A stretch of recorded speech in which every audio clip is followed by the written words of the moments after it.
and welcome to the movie review Star Wars special. Now, with the arrival of probably the most anticipated film of the last 20 years, Star Wars The Force Awakens, we thought we'd take a special look at cinema's most successful film franchise.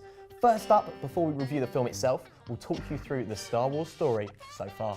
Then we'll have a look at the trailers that have themselves become cinematic events. And in the age of 70mm, 35mm, 3D, IMAX, and plain old 2D, we ask what's the best way to experience this event. Plus, later on, we'll take a look at all the action from the UK premiere. And then, of course, review the film itself.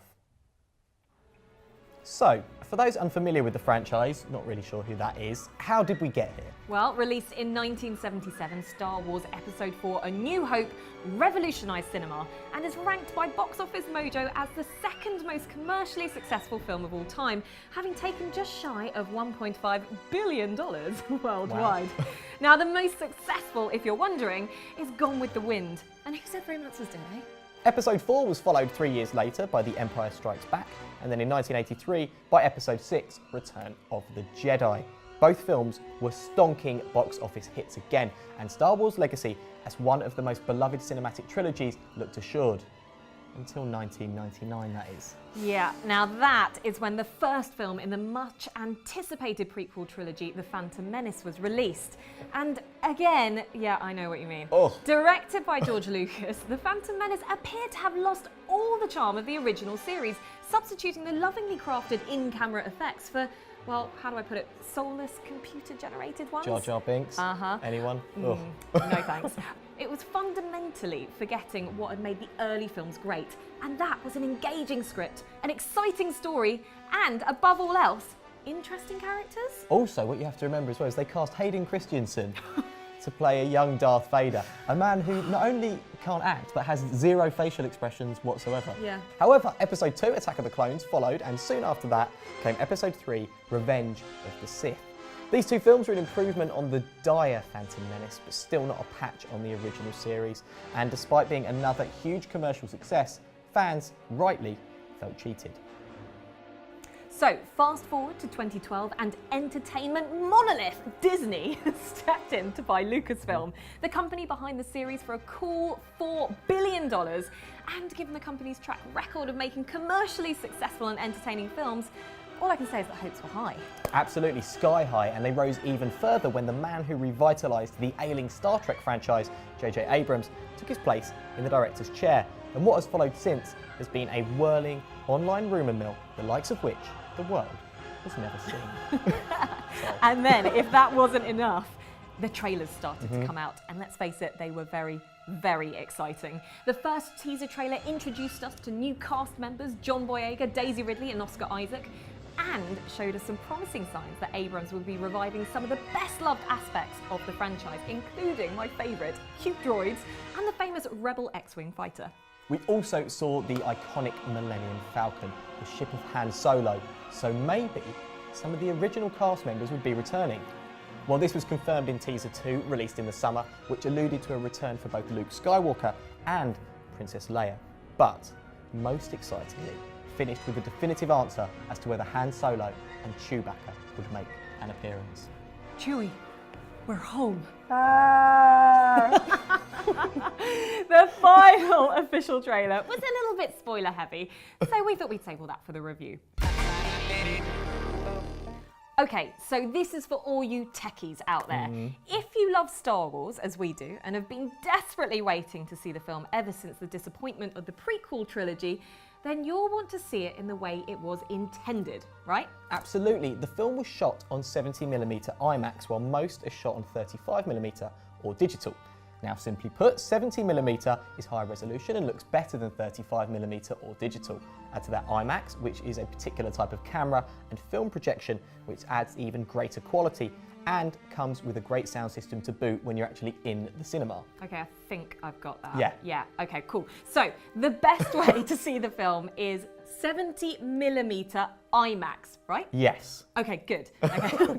Glad we got that right. Well, filmmaker J.J. Abrams has had some thoughts of his own on this, and he said, when I was watching the reels in 3D, I actually felt there were some things playing better. I'd never felt that before, and if people have access to a theatre that has a laser projection, it is shockingly better. Okay, so if the director thinks 3D is a must too, that means the only way to see Star Wars The Force Awakens is 70mm IMAX 3D with laser projection, right? Woo! Now that simple little matter's sorted, I reckon it's time we buy some tickets. Ah, right. Well, here's the problem. There are only 2 places in the UK which show the film in its recommended format. And these are the Empire Leicester Square in London and Cineworld Sheffield. Naturally. Yeah, of Cineworld course. Sheffield, everyone's favourite. Plus, there's also London Science Museum. It's a decent option as it's showing a 70mm 2D IMAX print, which is good, right? That is pretty good, and because of this, many fans of the films have opted to see it in plain old 2D, as the concern with 3D, among other issues, is up to 30% light loss. For me, like I said, I saw it in good old-fashioned 2D and loved it. With the global release of the film, this of course means the movie's poor, beleaguered stars have been forced to jet off around the world to face legions of adoring fans at a series of premieres. Oh, I feel so sorry Tough for life. them. Here's what happened when they hit the red carpet here in London.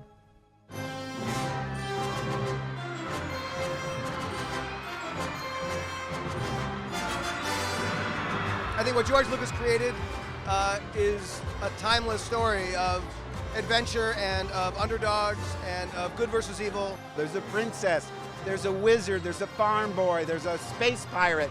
These are the kinds of stories that have been handed down for generations. I feel amazing. I'm a South London boy, and to be here in this position, to be a part of this movie, is honestly something that is surreal for me right now. But I'm taking it in, and I won't need to live this moment again. I've really experienced this. I've had the most incredible time. I met the most incredible people. And to be able to play a part like that was amazing. And I think Rey is wonderful. So if people look up to her, then I'm very happy with that. It's like visually beautiful, and the actors are so great, but the actors really bring it to life, and the story is so beautifully written. I think maybe they'll be surprised by how emotional it is. I hope. I mean, the minute that Harrison Ford showed up again as Han Solo and Carrie Fisher as Princess Leia, and we've got C-3PO, and we've got R2-D2, we've got a lot of the old characters, but we've got new characters, and they were unbelievable mentors. For me, the pleasure is going to work every day and working with the story and the characters and the other actors and the director, the crew, putting the whole thing together. I love the work. Star Wars is sort of fires on all cylinders, and is something that I think stands the test of time because it's got a kind of power intrinsic to it.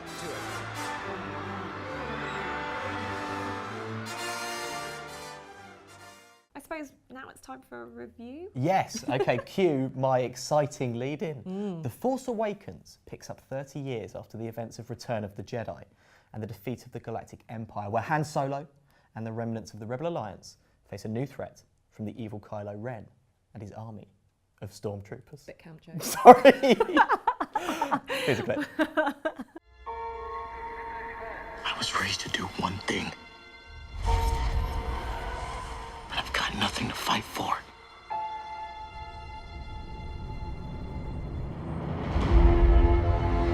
Nothing will stand in our way. I will finish what you started.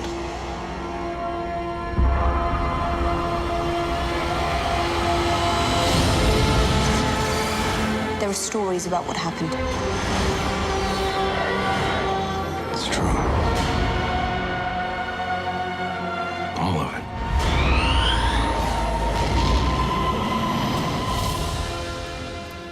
Wow, well, there is a trailer and a half. Yeah, see, and this is the thing. Sitting in the cinema watching this film, okay, it has loads of visual throwback fused with this extraordinary, vast cinematic sweep. And I just think it looks amazing. It's a beautiful, beautiful film to look at. And this is what J.J. Abrams has done so well, is he's decided to go back to the use of practical effects, and that's what absolutely makes it. You can see the love and the tenderness that he's kind of brought in to really building back that nostalgic side of this franchise, particularly on things like the Millennium Falcon and those kind of places where the actors actually get to work beyond green screen, and that's what's so satisfying about this. Because there's lots of little visual jokes and stuff, isn't there? And I think with the editing, the danger with a film like this is it can look like there's too much going on. Yeah. And with a lot of rapid fire jump cuts, it's hard to tell what's happening. That's not the case here. Yeah. There's a droid called BB-8 in it as Oh, well. my which is like- favourite character in the film. Like, BB-8. well, and it's interesting you say character. Same thing with R2-D2, and this is what the prequel trilogy lacked, okay? These characters, right, they communicate with beeps and whirs and just little tilts of the head, but they're a fully rounded person, a character in the film. It's actually amazing how something like BB-8 can make you feel very emotive about a droid, a robot, you know. But yet we managed to see it be scared, it like be inquisitive. Sad. Yeah, it's sad. Yeah, and that adds on to everything else. Now, one thing that I really think that J.J. Abrams got really right is the casting. Yeah, absolutely. Okay, the casting is completely on point, and I'm not talking just about the returning characters that we're going to see. We do see the main ones come back. We've got Han Solo in there. We've got Leia. They're almost secondary though, aren't they? They really are, because we've got Rey played by Daisy Ridley, and she's really the heroine. And then we've also got the brilliant John Boyega. It's so new and exciting and different to have these young, vibrant actors taking on these roles, and it works, and it brings us to something new. And do you know what's so nice about it? They fit into the style of the old Star Wars perfectly. Yeah. Because my big problem with the prequels was that they took themselves so seriously. Yeah. It was so po-faced. It was almost like a religious text. This has got all of the sort of grandeur and the mysticism of the original trilogy of Star Wars films, but it's really funny. It's a fantastic film. I mean, in terms of verdict, Becks, what do you think? I think it's one for fans, old, new, and something to introduce new generations to. It's a franchise that has lived up to the hype, and it's something that will continue to have a fantastic legacy. I think it looks amazing, and most importantly, it harks back to the original Star Wars films in that it's exciting, it's sad, and it's funny as well. Big thumbs up from us. So that's it from the movie review, Star Wars The Force Awakens special. Now, if you've already seen the movie, let us know what you thought, especially if you've been sufficiently nerdy and made the effort to go and see it in 70mm laser projected IMAX 3D. Yes, I said it. Now, the way you let us know is getting in touch at Showbiz Movies on Twitter, and please do join the conversation with hashtag The Movie Review. May the Force be with you. And Merry Sithmas. See ya. See ya.